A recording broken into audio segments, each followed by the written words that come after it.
Saya juga terkejut. Jadi pertama saya beat oleh Qasadaliyah, habis di beat dia duduk-duduk seperti ini, yaitu dia bilang, jadi kamu ini ada apa, saya melihat petunjuk kalau kamu ini adalah guru musik dari Qasadaliyah. Jadi kamu saya beat terpaksa karena jadi guru musik. Dan saya sejak kecil sampai dewasa, sampai rumah tangga, sampai ke Kalimantan, saya belum pernah belajar tasawuf toriko, belum pernah. Jadi saya satu guru dan guru yang lain, toriko yang lain-lain itu nggak tahu sama sekali. Sampai saya Abu Hasan Az-Zali pun saya nggak tahu. Jadi saya tahu saya Abu Hasan Az-Zali, saya di sini kan sudah 3 tahun. Iya, aku di sini sudah 3 tahun. Saya nggak ada harapan pulang Jawa. Saya ke Jawa cuma silaturahmi. Aku belum ikut toriko. Terus toriko apa yang cocok untuk saya? Kurang lebih entah 3 kali, entah 4 kali saya salat malam itu. Nah, ketemu orangnya tinggi, kurus. Dia mengatakan assalamualaikum, saya bilang waalaikumsalam. Dia cuma bilang begini, kalau kamu mau ikut toriko, kamu itu enggak usah susah-susah, jadi ikut saya aja. Ya, Tuhan ini siapa? Aku adalah Abu Hasan Az-Zali.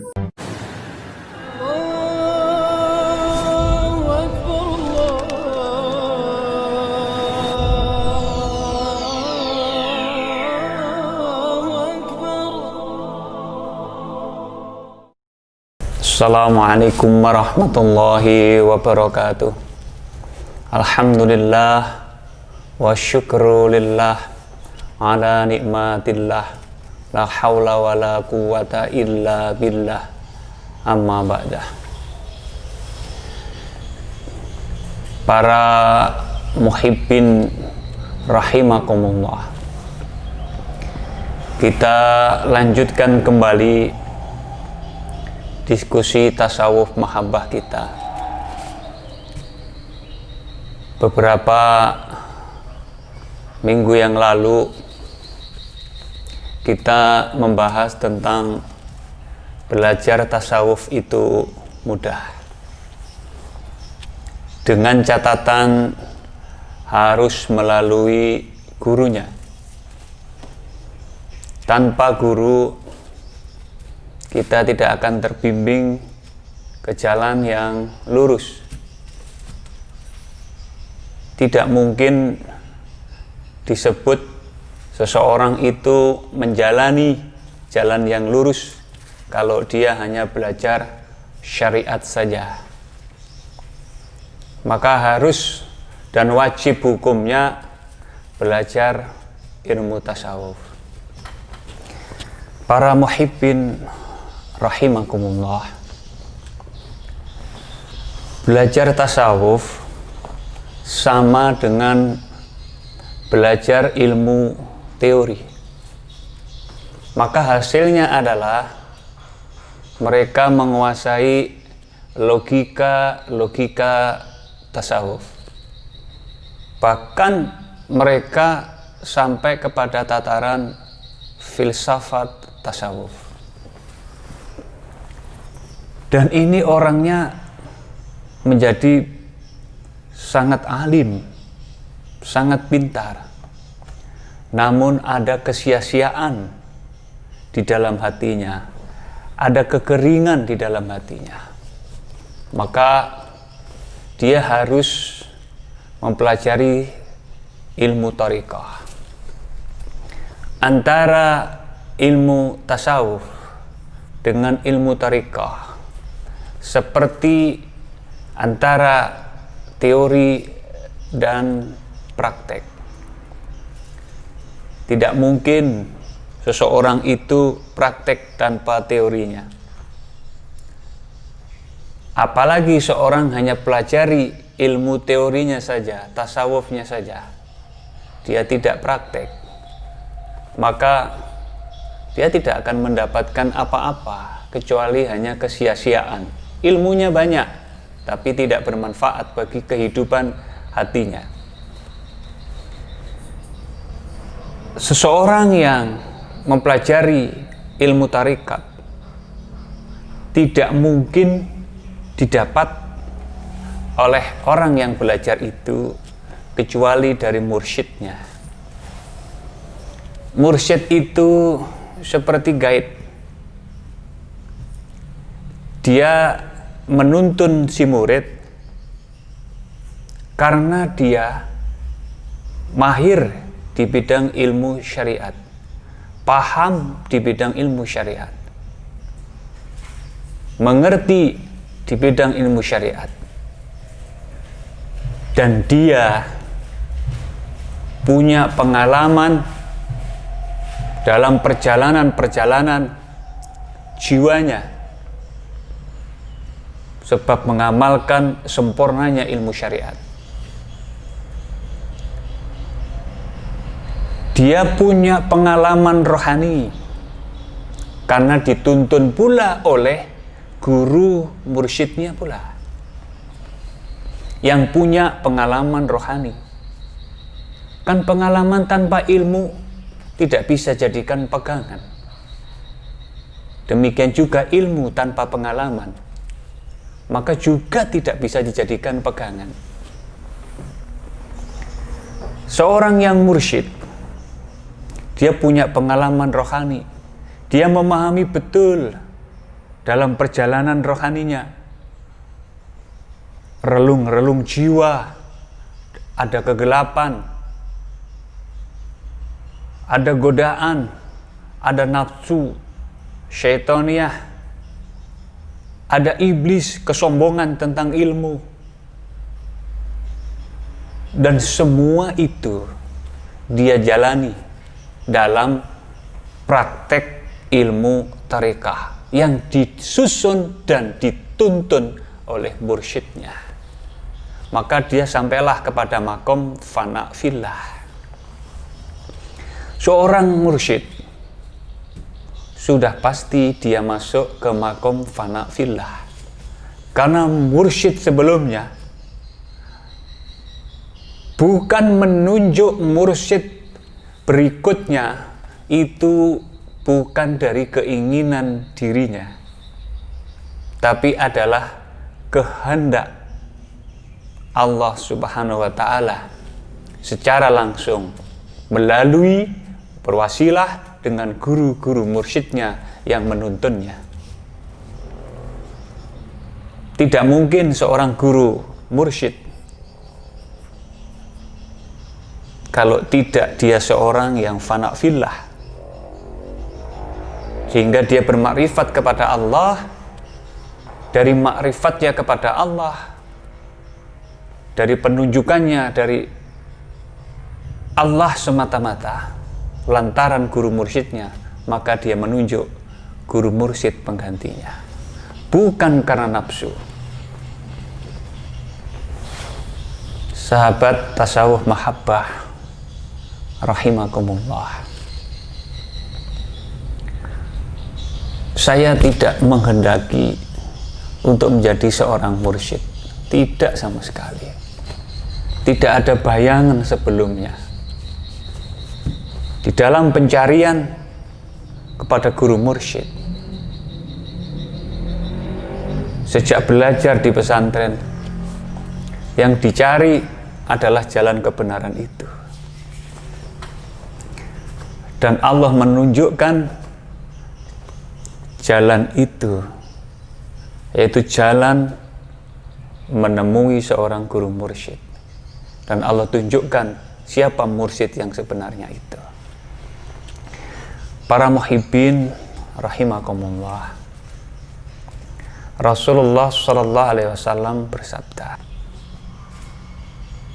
seseorang yang tidak belajar dari mursyidnya, maka mursyidnya adalah syaitan.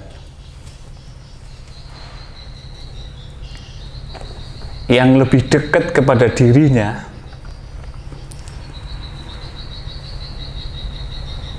adalah nafsu syaitaniyah yang tersembunyi, yang dia tidak mengenali karena kesombongan tentang ilmu. Dan mursyidnya itu mengetahui apa yang terjadi pada diri muridnya. Sekalipun seseorang itu al-alimul alamah, yang sangat alim sekalipun, kalau tidak ada mursyidnya, maka syaitanlah yang jadi mursyidnya, yang menjadi pembimbingnya, yang menjadi penuntunnya. Mana mungkin syaitan menjadi pembimbing yang baik? Tidak mungkin. Tidak mungkin. Itu pernah terjadi.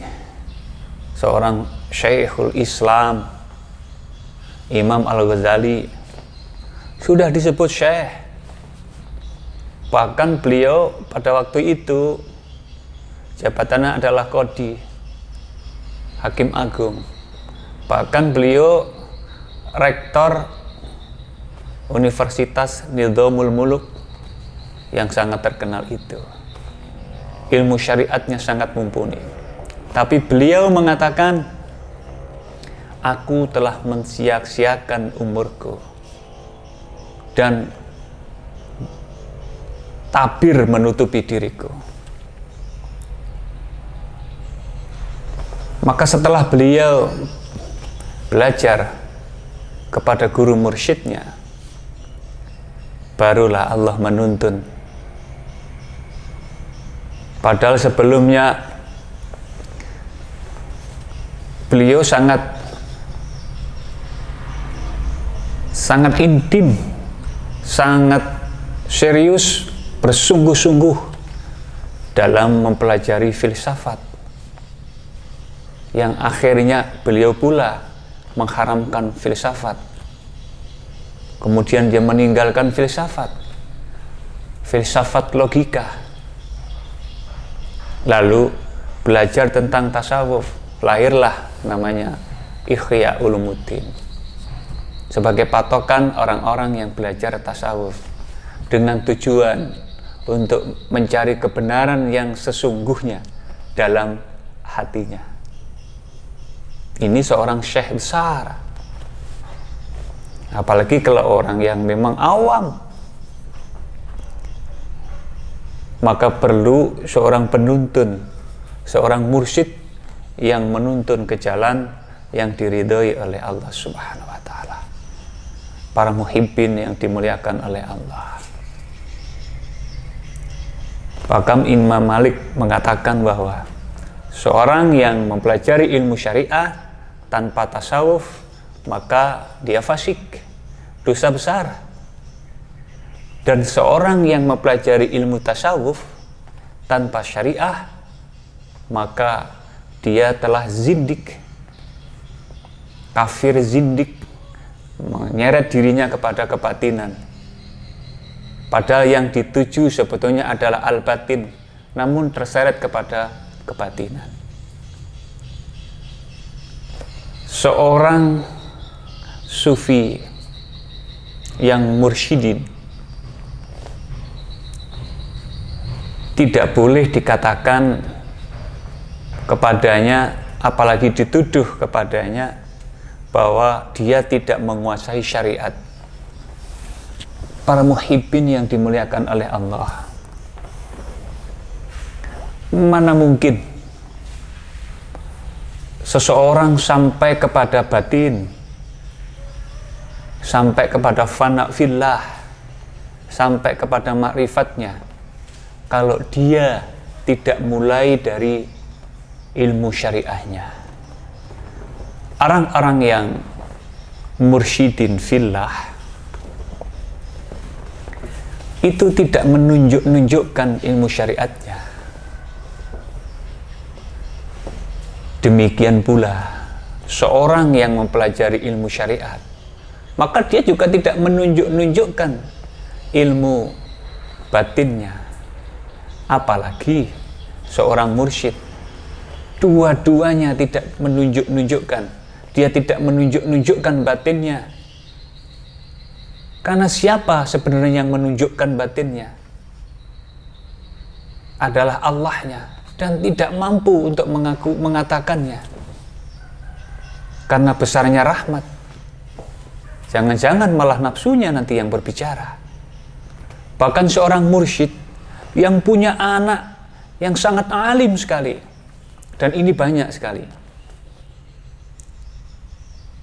Dia punya pesantren besar, punya pengikut jutaan orang, namun dia tidak berani menunjuk anaknya yang alim, yang masyarakat mengatakan anaknya adalah alim, tapi tidak mampu.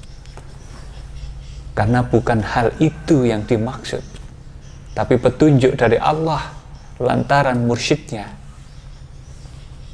Inilah pentingnya untuk mencari guru mursyid, agar kita betul-betul ditunjuk oleh Allah Subhanahu wa Ta'ala menjadi orang-orang yang berjalan di jalan yang benar, di jalan yang lurus, di jalan yang diridhoi oleh Allah. Tidak serta-merta bicara teori semata-mata, juga tidak mengandalkan amalan semata-mata atau pengalaman rohani semata-mata, tapi sempurna dia faham tentang syariah, dia berjalan di dalam thariqah, dan dia dibimbing oleh guru mursyid. Inilah yang nikmat di dalam hidup ini. Ini yang kita bela dalam hidup ini. Wallahu a'lam bishawab. Wallahul muwafiq ila aqwamit thoriq. Assalamualaikum warahmatullahi wabarakatuh.